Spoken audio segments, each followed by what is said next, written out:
If you're unfamiliar, this guy on the left is Dr. Drew. Drew Pinsky is his name, famous TV doctor, like Dr. Phil and some of the other TV, Dr. Oz, just like those two. He espouses deeply backwards views. I guess that's the only way I can say it. But you have to remember that this guy is kind of pretending to be a doctor through this entire conversation that he has with this other guy in the center who's like a COVID conspiracy theorist, and with Dave Rubin on the right.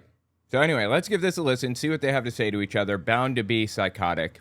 And while we do, we're actually going to play some Mario Odyssey. If you never played it before, it should just be in the background, won't bother you too much.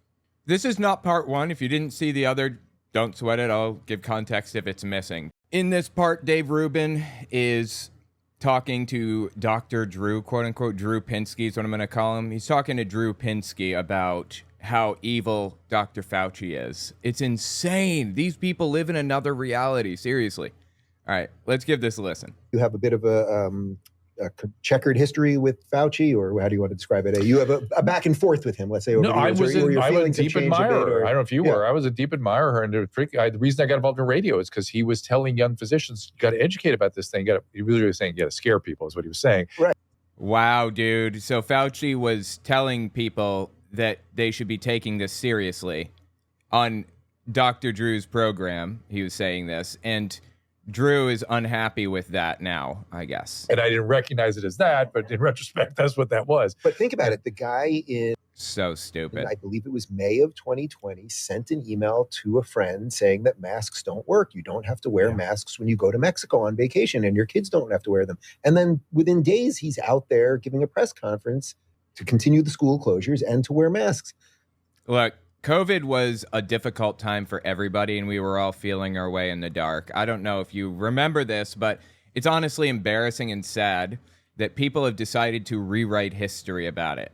Yeah, there's this thing that, I don't mean to keep bringing things back to World War II Germany. I don't like doing that. But this is something that was done in World War II era Germany. It's this thing where you rewrote situations, or you rewrite it to be more favorable to you or your party. And they did it long before, I'm sure, also. It wasn't just World War II era Germany. But I've been studying that era lately, so that's why it's in the forefront of my mind. A lot of people compare January 6th to the Reichstag fire, but that's not accurate. January 6th doesn't compare to the Reichstag fire at all, like in any way. It does, however, compare to the Munich Putsch, or the beer hall putsch, the beer hall putsch is what it was called. Beer hall putsch, P-U-T-C-H, a German word, was this thing where Hitler staged a full-blown coup, a full-blown insurrection attempt. And he showed up at this building and took a bunch of people hostage, or had his riot, his crowd, take people hostage. He pushed his way to the front of the crowd with a gun and walked them into a back room and told them that this is what was going to happen. They're going to blah, blah, blah, appoint these people. It failed. This is in 1925, I think. The reason it failed is because the politicians called in reinforcements from the military, from outside of that town, that area.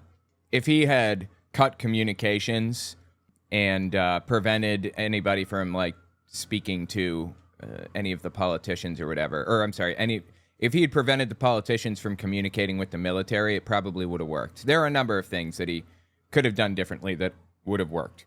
Hitler got sentenced to treason for that. High treason, 5 years. He only served 9 months for good behavior. The people who put him in prison said that they wanted to give him deaf guards so he didn't talk his way out. That was viewed very negatively at that time by that society.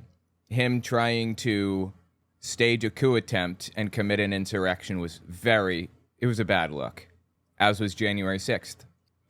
But as Hitler said, the public consciousness is slow and forgetful, basically. People they forget the feelings that they had on that day a lot of the time. And, a lot of the people that were alive to see that die off, and the children weren't there to see it. So he can easily move on and slowly but surely push beliefs on people and change the narrative, change the perception, change the idea of what happened that day, which is exactly what Hitler did. He slowly reframed the people who took part in the beer hall putsch as traitors. I'm sorry, as heroes instead of traitors.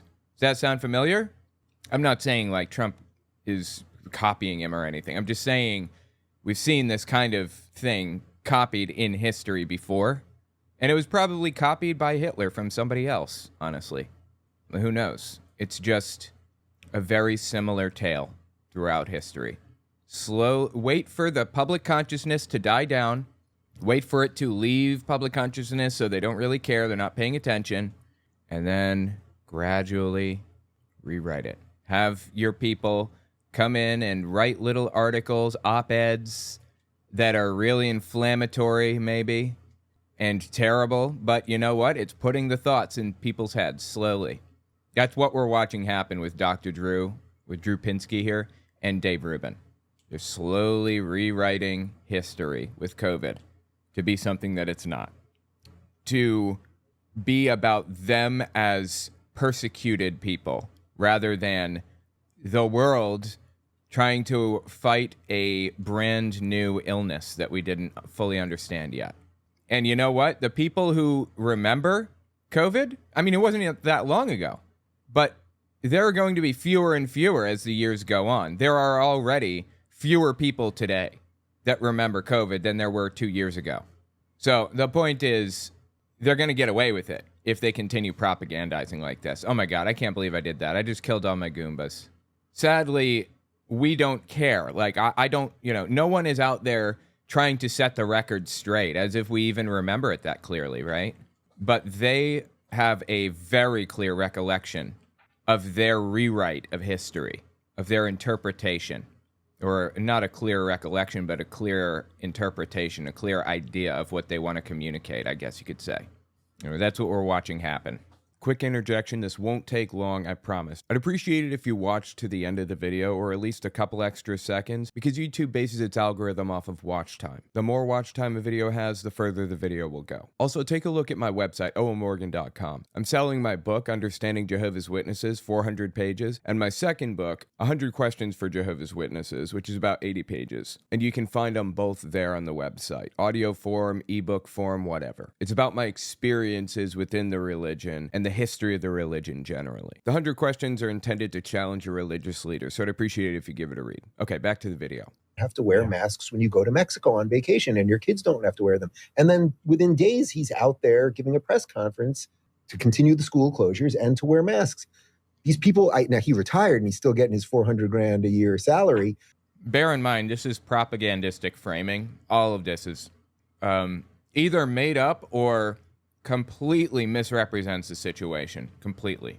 But nobody was fired. There's been no reckoning. The only people who got fired were doctors and nurses who didn't want to get vaccinated. Right. So we've never had a reckoning. And I fear it's just such nonsense that we will never have a reckoning with any of this, a real sort of governmental reckoning. And because of that, we will do it again. They will say, well, it's we almost went further with the World Health Organization. Yeah. I think there's a pushback on that finally, yes? You know what I'm talking about? The World Health Organization treaty? You don't know what... Right here, Dr. Drew's talking about something I talked about in the previous one. World Health Organization. The claim is that the WHO took over society, took over like the United States autonomy. Now the World Health Organization solely decides what happens, what people do, and when the United States is in a pandemic and they can shut us down and all that. It's nonsense, all of it. It's completely made up. I can't believe they're still running with this. This is old. This is? No, wait. Dave, this is a takeover. Oh my God, you're going to go nuts with You think Fauci and the CDC and the NIH were bad. The next time it's going to be the WHO giving us orders on when to shut down and masking and whatever. Yeah. This is so stupid. Yeah, this is a takeover. This is sort of the this treaty. Yeah. This treaty. And if we don't opt out of it, we are in it, and they have authority over all sovereign duly elected officials. Which is completely psychotic. this is just garbage. All of this is garbage. Like I said, this is another example of them either reframing or completely misrepresenting.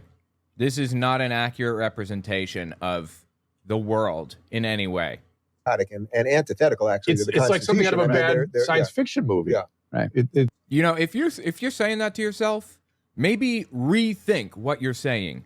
Maybe think to yourself real hard. Is this real, or am I living in a fantasy land? Maybe it's real, you know? I could say this is like living in a bad science fiction movie to think in the 1980s that we would have something like 4chan or something like that. It would have been fair to say at the time, this is like living in a bad sci-fi movie, but it's real. So I guess some bad sci-fi movies are real, but just be real sure before saying some crazy shit like this. I covered Rick Wiles recently. The dude claims that a parasite is being injected in egg form through the vaccines into people. And it's forcing people to do this and that and, you know, taking control of your God-given body and all that garbage. And he says, it's like a bad sci-fi movie. I said the same thing. If it's a bad sci-fi movie, maybe rethink it. Quick interjection, this won't take long, I promise. I just want to say I'd appreciate it if you check my Patreon. OwenMorgan.com/Patreon to find it. YouTube's algorithm goes up and down, so I can never predict where it's going to be. Having patrons gives me some level of stability. Okay, back to the video. It's just, I can't believe we're going that way. So back to why. So why does the blob find this? You said power over people. Do you want to have power over people? I don't want to tell me about it. I don't think it's that much more complex than that. I think most people do want to have power. Why? What is that? I'm really kind of confused by it. I don't know what that gives anybody. It's part of the human condition to bend the world to your will. Part of narcissism. Well, okay. So then if we go with that, I mean, right now we have, we're 25. Again, I'm sorry, Dr. Drew Pinsky is a psychiatrist. 5 years into social media, and we probably have never had a more narcissistic, a mass narcissism running throughout society than at any time in history of the world. But there is bullshit. Do you think society is more narcissistic today than it's ever been in the history of the world? Really? The United States isn't even the most narcissistic country by a mile and a half that's out there today. When I say that, I mean kind of full of themselves, I guess, not in a clinical sense. Narcissism is a clinical word, so it doesn't fit here at all. And it's an embarrassment that Dr. Drew is like letting this happen, just allowing this conversation to take place in the ridiculous way that it is. These people are just a complete joke, honestly. There's a tidal wave of paternalism going on.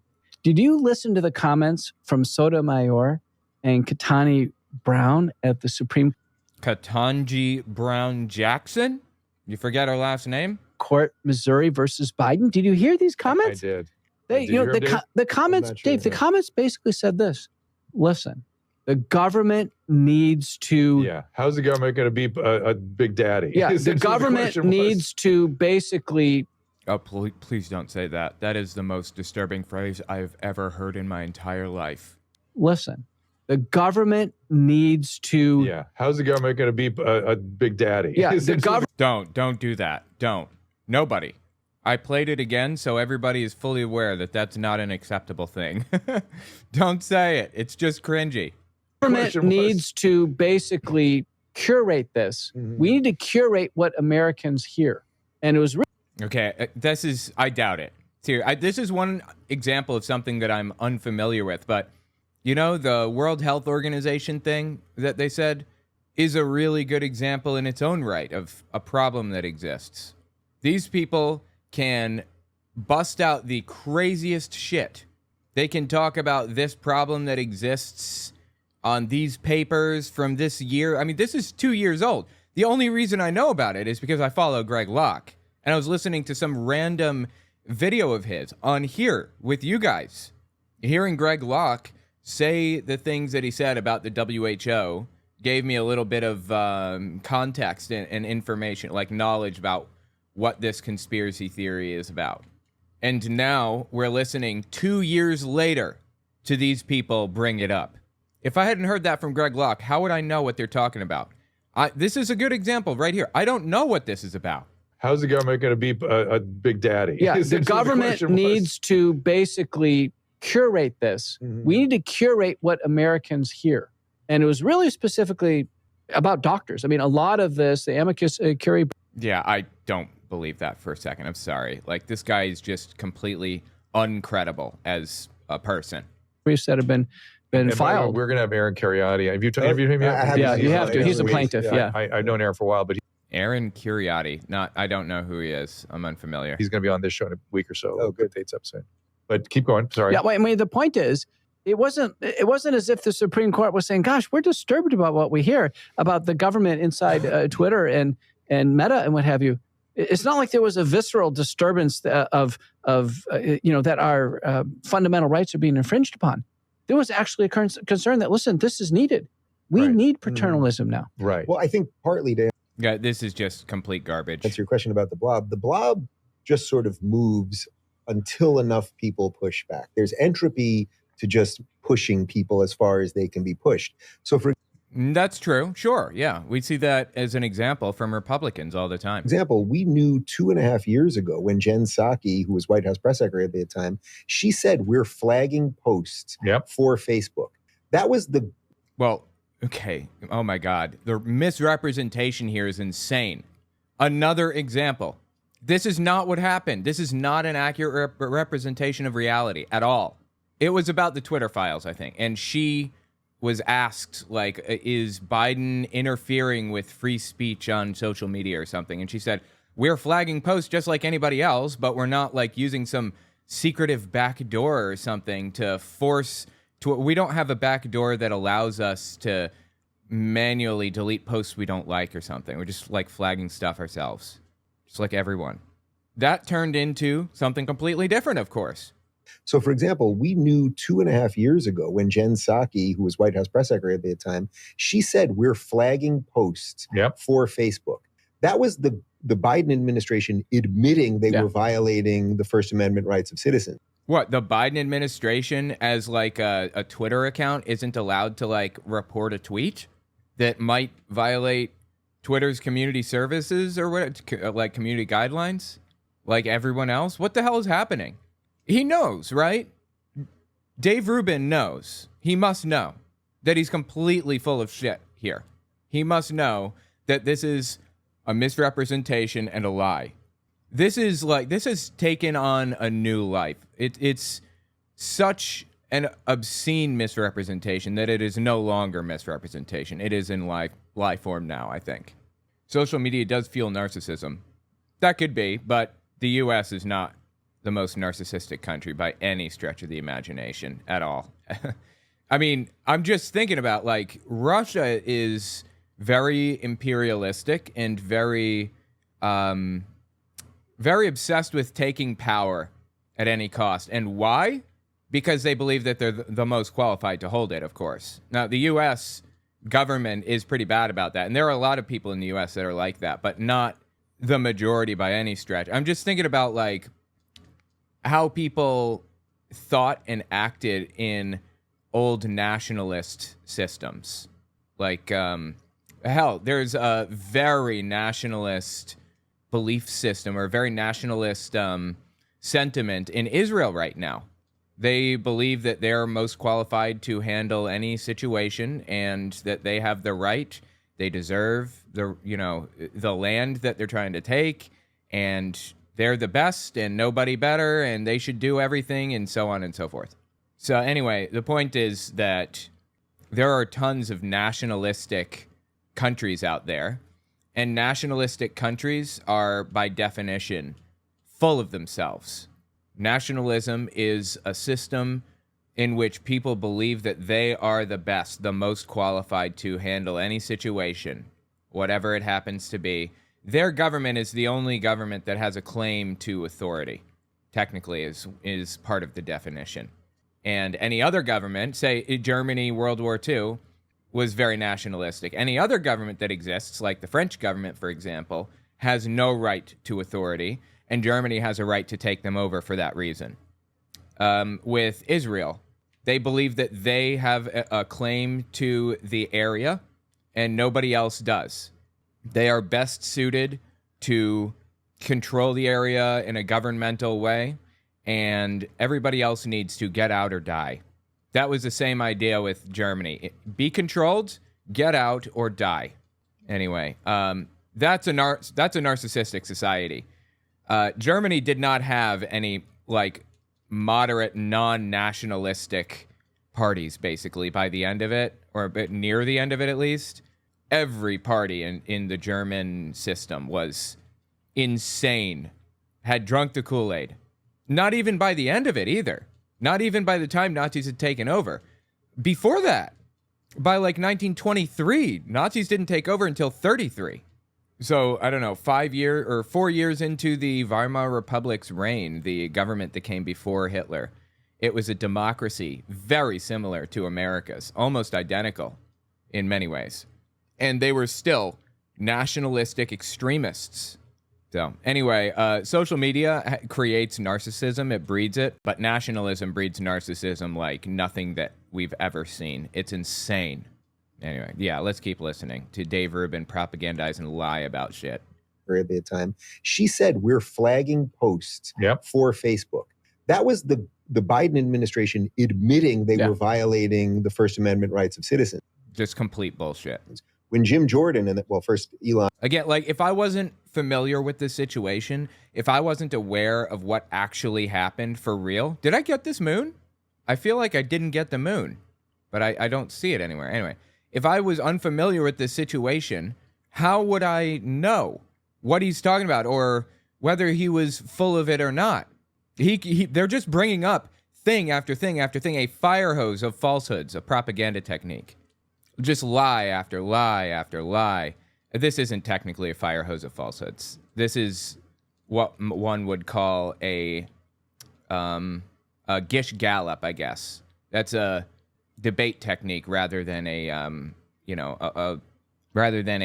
propaganda technique. But it's used all the time in political settings, like this one right here, for example.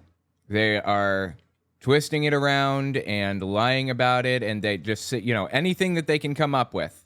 They just spin anything that they can think of and throw out thing after thing after thing. So if you know about a couple, you certainly don't know about all of them. How are we supposed to know about the May 22nd, 2022 WHO conspiracy that they are talking about here? Only people who watch this like a hawk, like us, know about that. They're just throwing out thing after thing. And I follow politics closely enough to know what they're talking about when they bring it up. But almost nobody else does. Releases the Twitter files. So now we have a whole, cache of information as it relates to that. Jim Jordan then, in a congressional hearing, released the long list of tweets and everything else that the government was colluding. My tweet was on there. So I interviewed Jim Jordan tweet saying that it was in July of 21. I said that vaccines were not working as promised. This was a month after Biden had said, if you get the vaccine, you will not get nor transmit COVID. So he was propagandizing and lying with absolutely no evidence to back up his claim. And Twitter decided to take his tweet down. This is another example of him just twisting truth just a little, just enough to convince people that he's right. If Biden had ordered Twitter to take some tweets down, that would be bad. That would be a violation of free speech, in my opinion. The government imposing their ideals and beliefs on other people. That would be bad, for sure. That's not what happened. Twitter decided to take these tweets down after it was reported by normal users. And Jim Jordan, one of the congressmen, Jim Shorts Jordan, if you will, might know him by that name. I'm not sure if you're familiar. It's another story, another little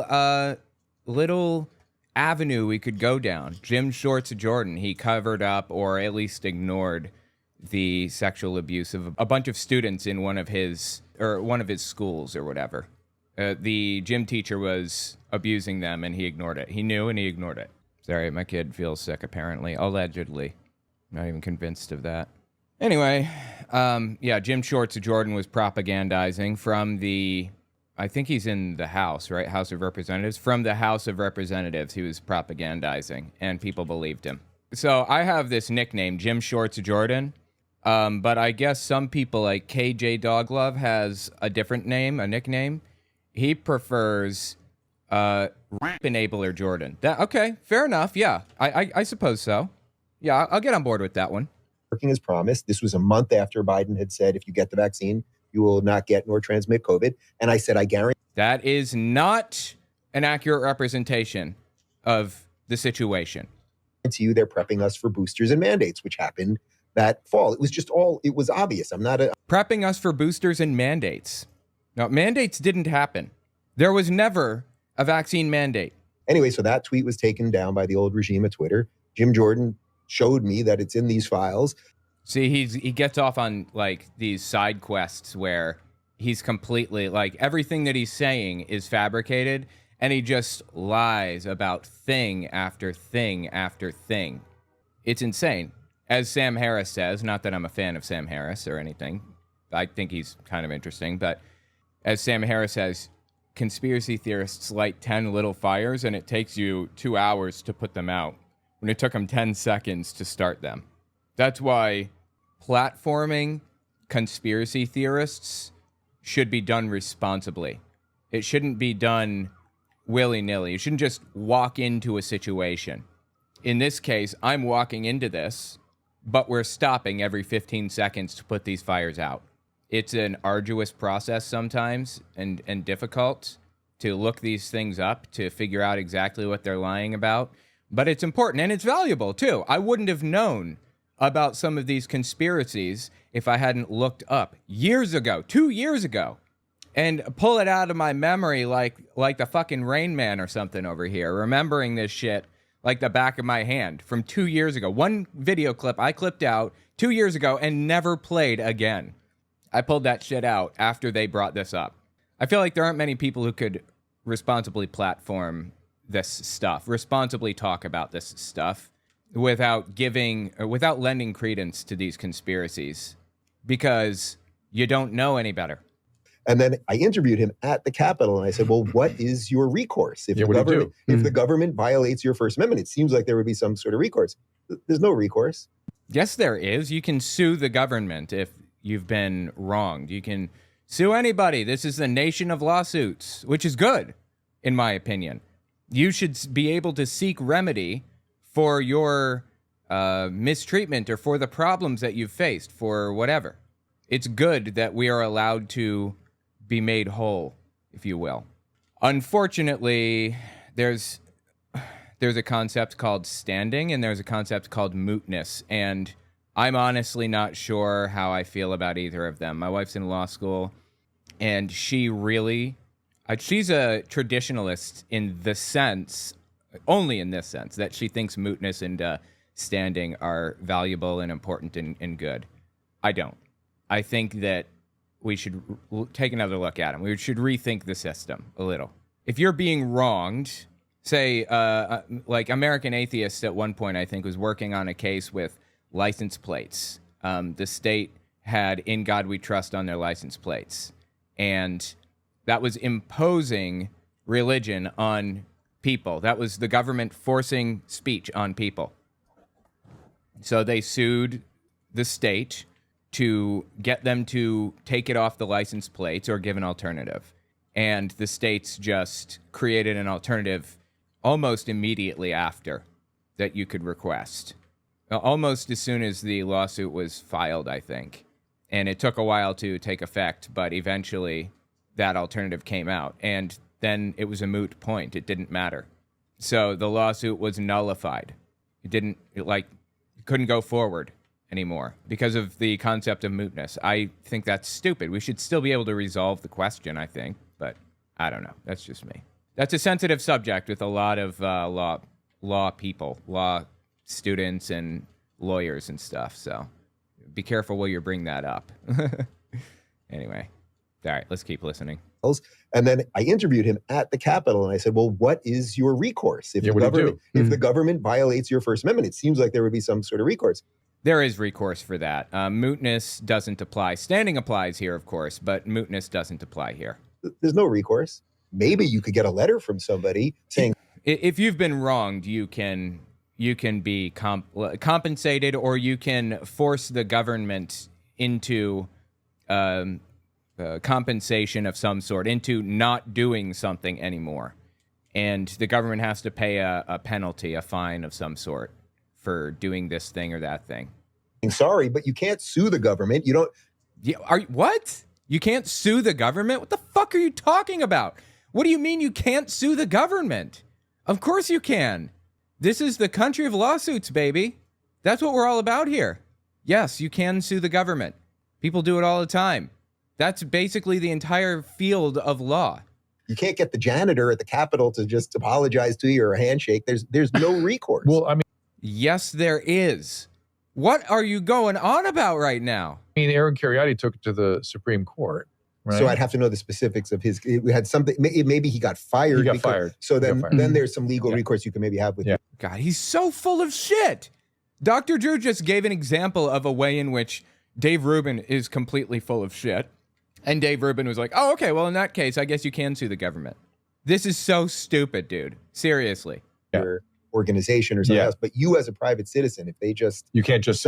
Yes, you can. Yes, you can. Yes. These people are full of shit. They have no idea what they're talking about. You can't sue the government as an organization or as a person, but you can as an organization. What? You can sue the government if you've been wronged. You can sue anybody for anything, as long as it's been like, if it's a wrong that you have suffered, you can sue them for it. Wait, I think I'm supposed to go up there. I went backwards, apparently. To the government. There's just nothing to what do you think? I spoke to, what's her name? The great Harmeet Dillon, who's one of the best First Amendment lawyers in the country. Yes, Well, she didn't teach you enough because you're still dumb as dog shit. I'm sorry, man. I don't like insulting people. That's not my thing. But I make the occasional exception. I asked her, I said, there's got to be something. Not really.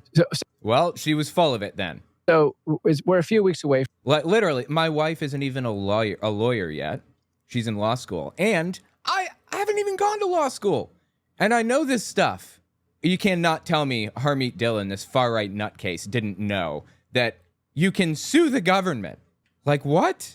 From the decision. What do you think the decision's going to be from Missouri? This is Biden versus Missouri. Yeah. Okay. It's going to be a watered down.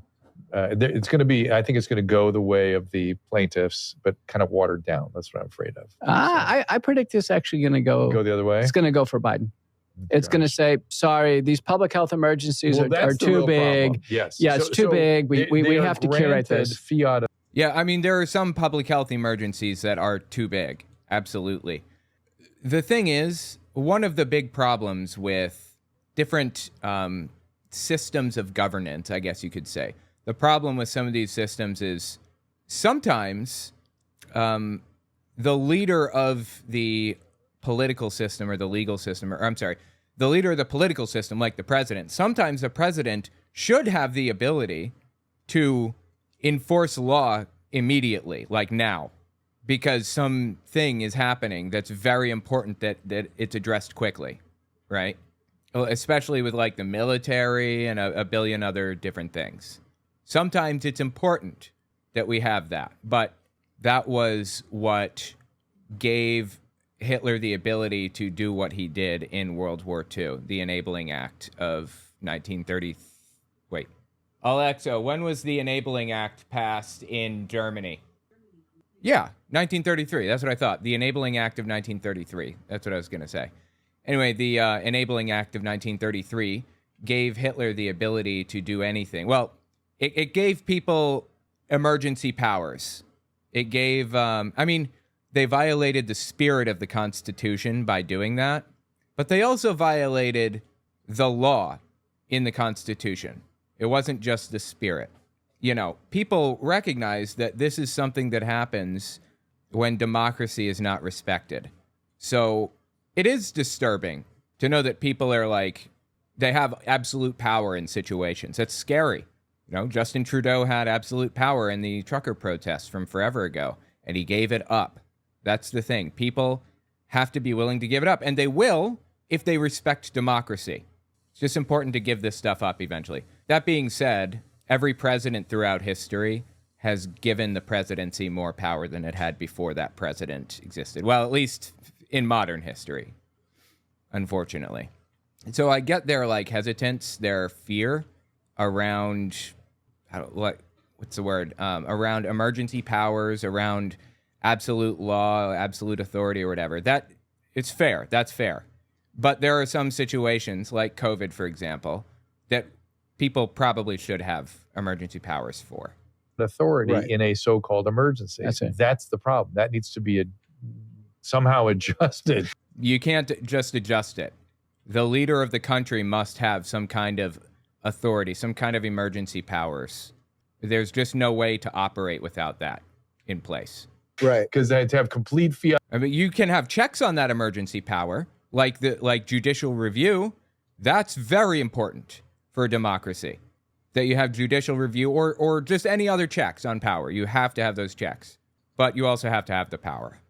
Israel tried erasing judicial review. Basically, the judiciary, the Supreme Court, has the ability to review uses of power or laws, executive orders, whatever, and determine if they're constitutional. And up to now, the president has respected, well, mostly, a couple of cases where they didn't, have respected the Supreme Court decisions. That is a preservation of democracy. Even if the president doesn't like the decision, the Supreme Court doesn't have a military to enforce its decisions. It relies on the executive branch, the presidency, to make sure that its decrees are enforced. And one president, Andrew Jackson, I think, maybe? I don't remember who. Oh my God, I suck at this. I think maybe Andrew Jackson said, if you don't think I should do this, or if you don't like this, then come enforce it, knowing he had the president, or he had the military.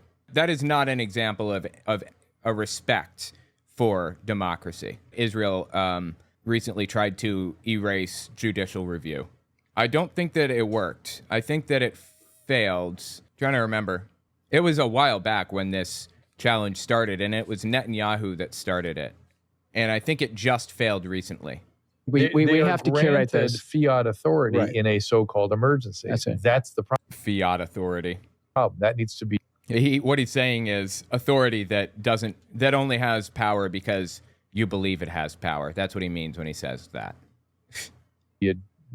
Somehow adjusted. Right. Because they had to have complete fiat authority over elected officials and everything else is just insane. I know, but remember, public health emergencies now can have an incredible penumbra because the WHO is saying, listen, not just humans, but all plants and animals. Mm-hmm. So what the hell is he talking about? Not just humans, but plants and animals fall under the purview of the WHO?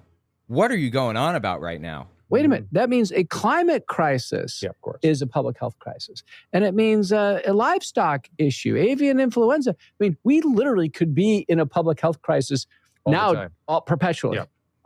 I mean, we're not in a public health crisis now perpetually. This is just complete nonsense, all of it. The hell are you talking about? Oh, and also the WHO didn't do that. That's just fabricated. Not to get too conspiratorial on you, or maybe. Oh boy, here comes a conspiracy. Ready? Maybe to get too conspiratorial on you, but Bill Gates, who's constantly complaining about cows and methane and all of these things, he's also the #1 farmland owner in the United States. Something seems odd about some of this. Is he ranging cattle on his farms? I don't know what he's doing on his farms, but he is Oh, so interesting. So you have no idea. Isn't that fascinating? Dave Rubin just making shit up all willy-nilly here. Great. And also, I don't even know. I don't know if any of this is true. That's a capitalist system, bro. And Bill Gates is lobbying to fix that, to change certain problems that exist within society. You can lobby to fix problems while also making use of those errors until it's fixed, like gerrymandering, for example.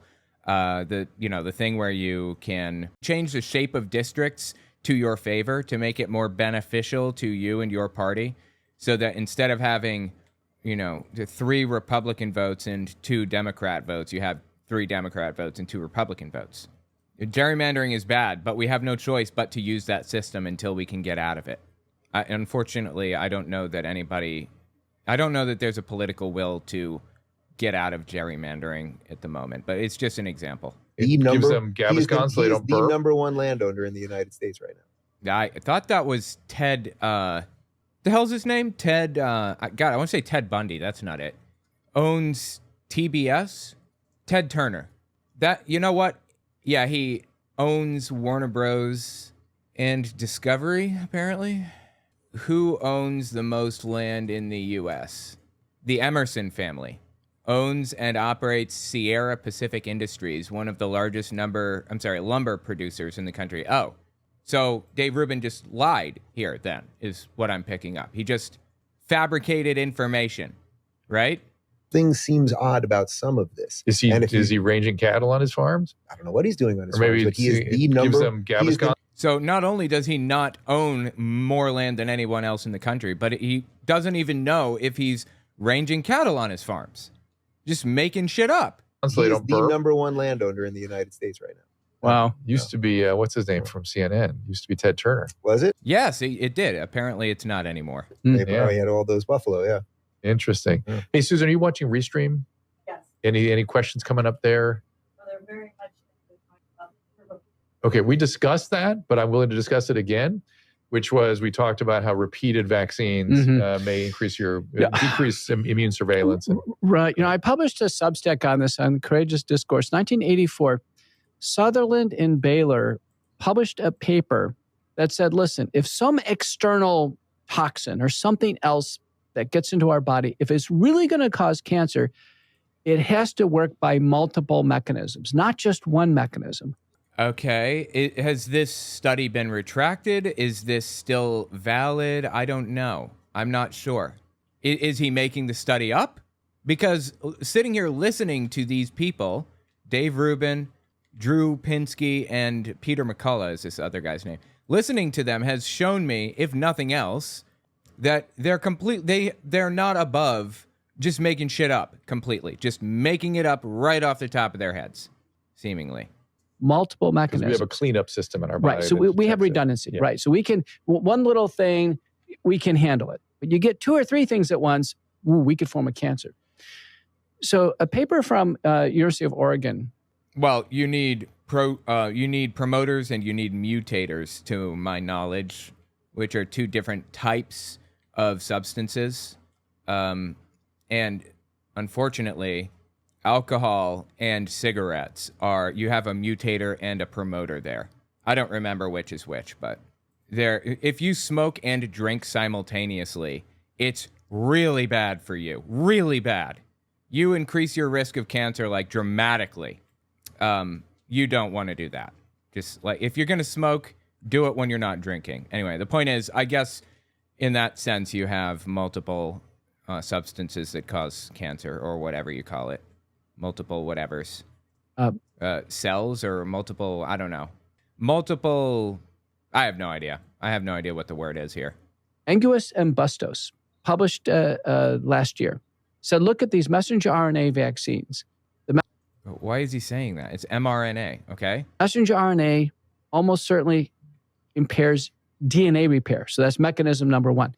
Whoa, hold on. Where'd you get that? mRNA impairs DNA repair? This is the turbo cancer conspiracy. There's no reason to believe this. This is completely made up. The claim is that mRNA vaccines cause a rapid and dramatic onset of cancers. Anyone who got an mRNA vaccine is now radioactive practically because, the promoters and the mutators and the whatevers in mRNA. That's just made up. It's completely fabricated. Is anyone surprised by that? Honestly? Just insane, man. Anyway, tell me what you think in the comments. Stick around for the next part and where we're going to talk about this at more length.